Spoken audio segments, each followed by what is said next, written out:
I'm Luke Gross. I'm a realtor with Records Results Real Estate here in Southwest Florida. And I work with a lot of buyers and investors for that matter. And, one of the questions that, specifically first-time home buyers are not asking is, who should I work with when I'm trying to get approved for a loan to buy a house?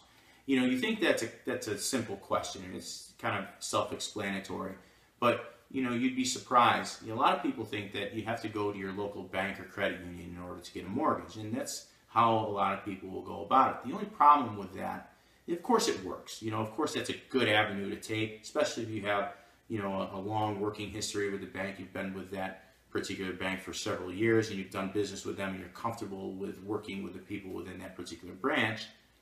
But oftentimes there's limitations to that.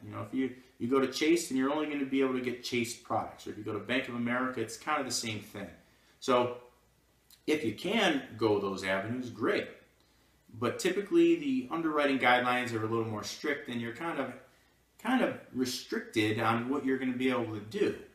So my suggestion with my buyers is always, let's work with qualified mortgage broker. And I work with a handful of them that I like, I know, and I trust them because they're really knowledgeable and they know some creative ways to get people into properties and into credit approvals that they've been declined on in the past. If they really know what they're doing, they're going to allow you to find the property that fits your budget the best, and of course in conjunction with your realtor. That's a responsibility of your realtor as well.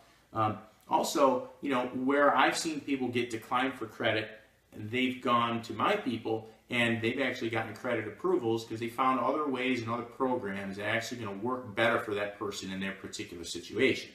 So I like working with them because I've had a lot of success with getting some buyers, especially those with challenged credit, those with some unique situations. I've seen those things come together pretty well. So that's really my suggestion. That's why I spend a lot of time in these videos kind of talking about the mortgage broker and the advantage to using them versus a conventional bank.